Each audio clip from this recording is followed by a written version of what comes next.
The sun hung high over Atlanta's bustling downtown district, its golden rays reflecting off glass storefronts and polished sidewalks. It was a typical Friday afternoon, the streets alive with the energy of weekend anticipation.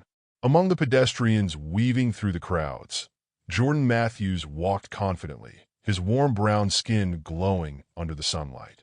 At 32, Jordan had built a solid reputation in the world of digital marketing, running his own small agency that worked with Black-owned businesses.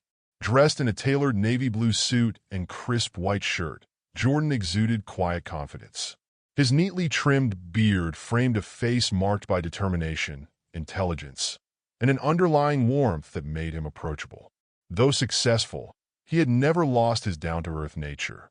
This afternoon, Jordan was on a simple errand, buying a high-end wristwatch as a birthday gift for his father.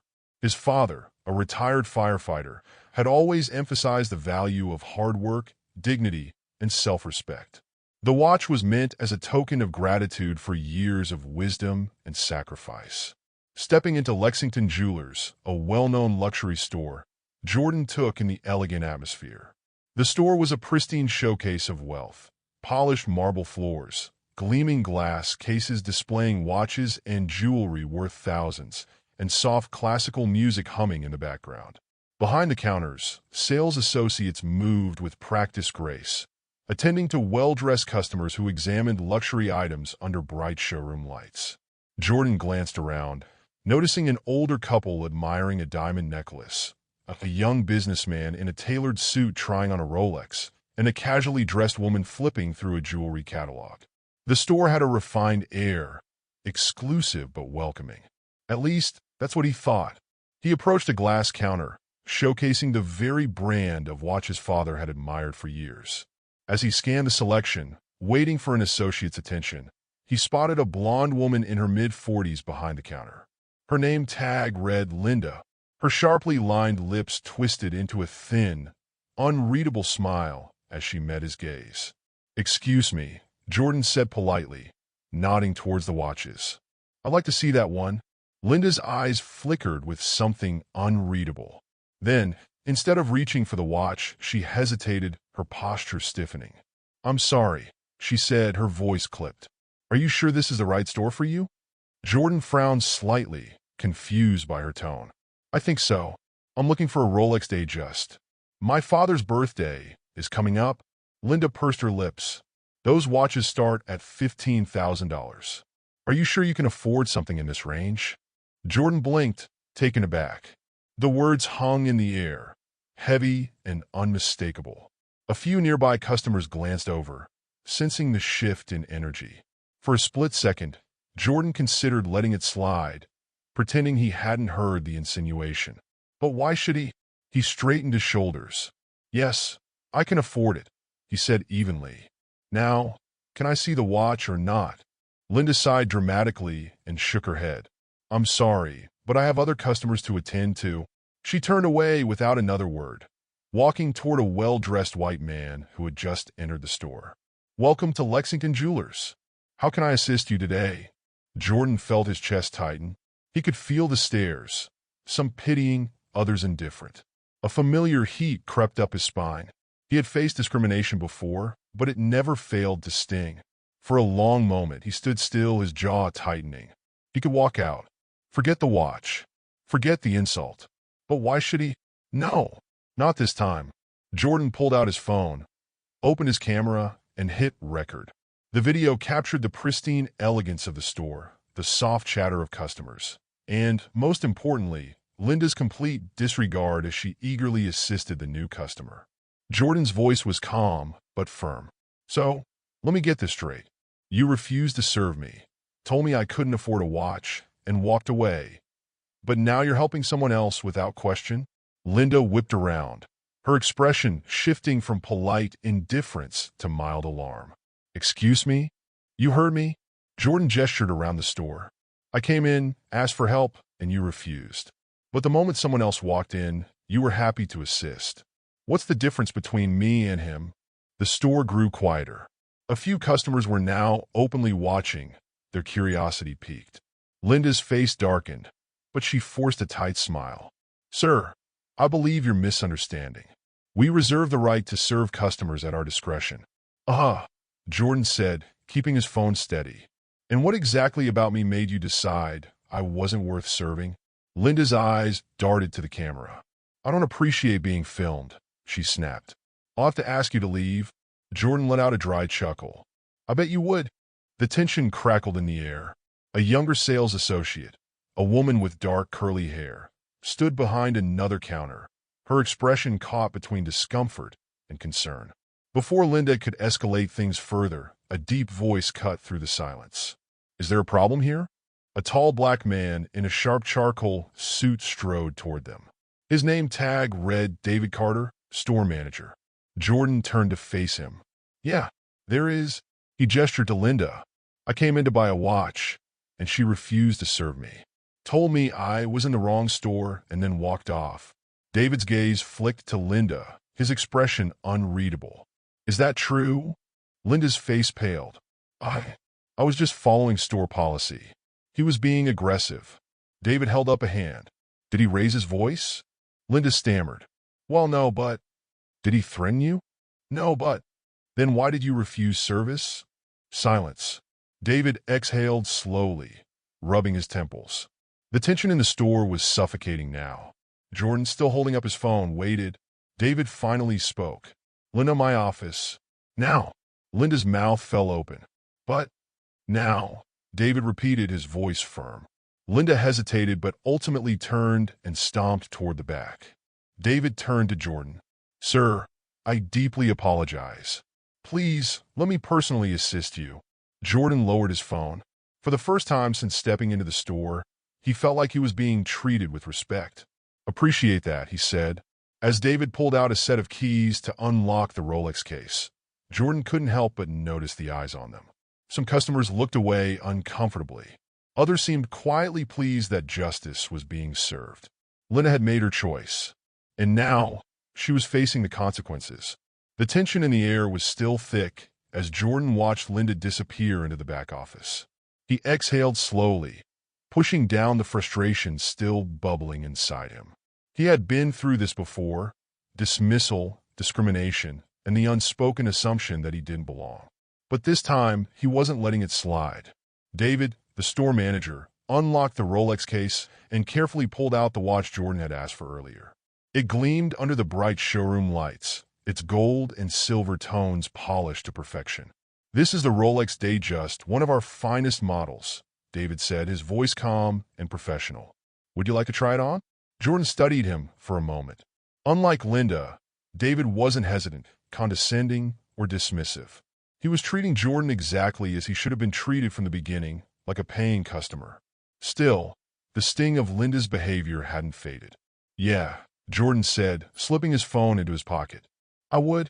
David handed him the watch, and Jordan felt the cool weight of luxury against his skin. It was perfect, exactly what his father would love.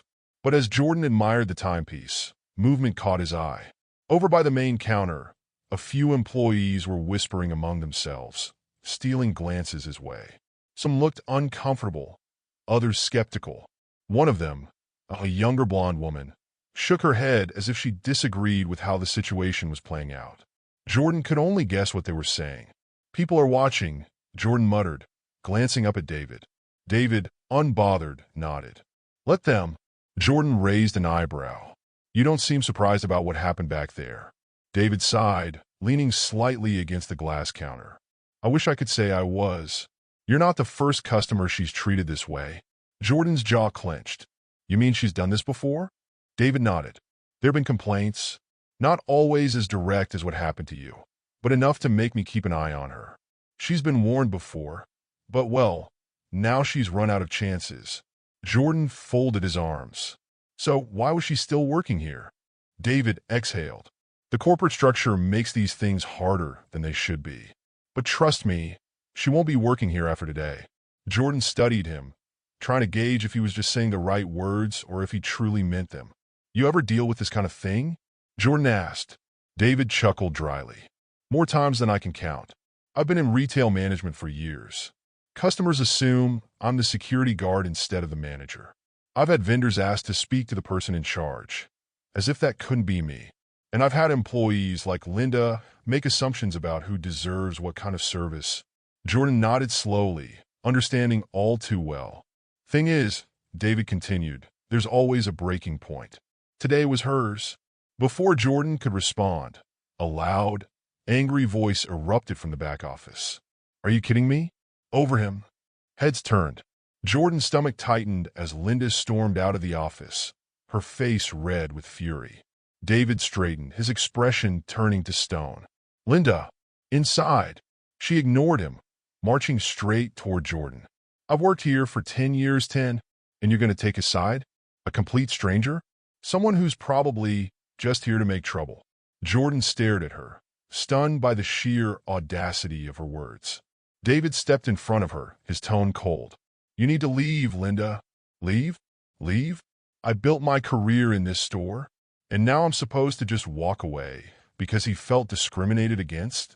She turned her glare to Jordan. This is your fault. Jordan, who had been holding back, finally let out a humorless chuckle. My fault? Lady, all I did was walk in here to buy a watch. You made this choice. You chose to be racist. Now you're mad because there are consequences? Linda opened her mouth to argue, but David cut her off. Enough. Your termination is effective immediately. You can either leave on your own or security will escort you out. Linda's face twisted in disbelief. You can't do this. David remained unfazed. Corporate already has the complaint. You have no case here. Now go. For a moment, Linda stood frozen, trembling with rage.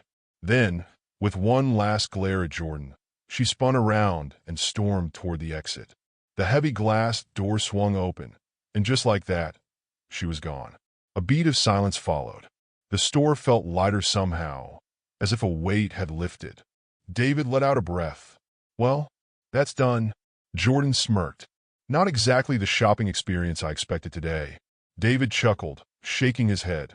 Yeah, not exactly what we want our customers to go through either. Jordan looked down at the watch still in his hands. The moment should have been simple, a son buying a gift for his father. Instead, it had turned into an exhausting battle just to be treated with dignity. But at least this time there was justice. Jordan stood by the checkout counter as David finalized the sale, ringing up the Rolex and preparing the packaging. Other employees had gone back to their tasks, but there was still an undeniable shift in the air. One of the younger sales associates, a woman in her mid-20s, walked over cautiously. Sir, she said hesitantly, I wanted to say I'm sorry for what happened. That wasn't right. Jordan studied her. She looked genuinely apologetic. I appreciate that, he said simply. She nodded and glanced toward David. She really got fired? David, without looking up, responded. She did. A few other employees exchanged looks. Some seemed indifferent, but others, like the young woman, seemed relieved. Jordan raised an eyebrow. So, what? Nobody liked her? David smirked. Let's just say you weren't the only one she treated like that. You were just the last straw. Jordan shook his head, amused and frustrated all at once. David handed over the receipt and the carefully wrapped Rolex box. There you go. And, Jordan, I just want to say, I respect how you handled this. You could have let it slide, but you didn't. And that matters. Jordan nodded. Yeah, I guess it does. As he turned to leave, a few customers nodded his way. Silent acknowledgments that they had witnessed what happened and maybe approved of how it ended. Walking out of the store, Jordan took a deep breath. He looked at the watch in his hands, then up at the sky. His father had always told him, stand your ground, son, because dignity is worth more than gold. Today, that lesson felt more real than ever. As Jordan stepped out of Lexington Jewelers, the warmth of the afternoon sun hit his face. But this time, it felt different. Lighter. Freer. He had walked into that store expecting to buy a gift. Nothing more. Instead, he had confronted discrimination head-on and watched justice unfold in real time. He made his way to his car, the Rolex box in hand. Before unlocking the door, he paused, taking out his phone. The video he had recorded earlier was still saved in his gallery. He played it back, watching as Linda's dismissive attitude turned to anger, then disbelief, then finally consequence. His fingers hovered over the upload button. Did he want to share this? It wasn't about revenge. It wasn't even about her specifically. It was about the pattern. The countless times black customers had been profiled, dismissed, humiliated, simply for existing in spaces where people thought they didn't belong. Jordan exhaled, then tapped the screen. Within seconds, the video was live. A few hours later, by the time Jordan got home, his phone was buzzing nonstop. At the Jordan Matthews, came in to buy a watch. Got refused service instead. This happens too often. Not today. Hashtag racism in retail. The video had already racked up 20,000 views in the first 2 hours. Comments poured in, some supportive, some outraged, and of course a few trying to defend Linda. At Jasmine T. She really said, "Are you sure this is the right store for you? In 2025? Girl, be serious." At So Black Excellence. This is why we need more black-owned luxury businesses. We're tired. At Karen Defender 123. Maybe she was just doing her job. Not everything is about race. Jordan smirked, shaking his head. The usual mix. But overwhelmingly, the responses were in his favor. People were sharing their own experiences, exposing similar encounters in different industries. His phone buzzed with a text from an unknown number. David Carter? Hey, Jordan. Just wanted you to know corporate reached out. They saw what happened. Linda's gone for good. Jordan stared at the message for a moment before typing back. Jordan, good. Maybe now nobody else has to deal with that. A weight lifted off his chest. Justice wasn't always instant. But today it had been. Later that night, Jordan sat across from his father at his parents' house, watching as the older man unwrapped his gift. The Rolex glimmered under the dining room lights. His father let out a low whistle. Son, this is beautiful. Jordan smiled. You deserve it. His father ran his fingers over the watch, then met Jordan's eyes. But I can tell there's a story behind it. Jordan chuckled, shaking his head. Oh yeah, you're going to want to hear this one. As he began to recount the day's events, his father listened intently, nodding at all the right moments. When Jordan got to the part about Linda being fired, his father leaned back, arms crossed. Good, he finally said. That woman thought she could treat you any kind of way and get away with it. She learned today. Jordan nodded. Yeah, she did. His father smiled knowingly. You stood your ground. That's what matters. Jordan exhaled. He hadn't realized how much he needed to hear that. Some battles weren't worth fighting. But others? Others needed to be fought, not just for himself, but for every black customer who had ever been made to feel less than. Tonight, as his father adjusted the watch on his wrist, Jordan knew this was one of those battles. And this time he had won. If this story resonated with you, don't let it end here. Share this video. Speak out when you see injustice. And most importantly, never let anyone make you feel like you don't belong. Like, comment, and subscribe for more real stories that demand to be heard. Justice isn't just a word, it's an action. Let's keep pushing forward.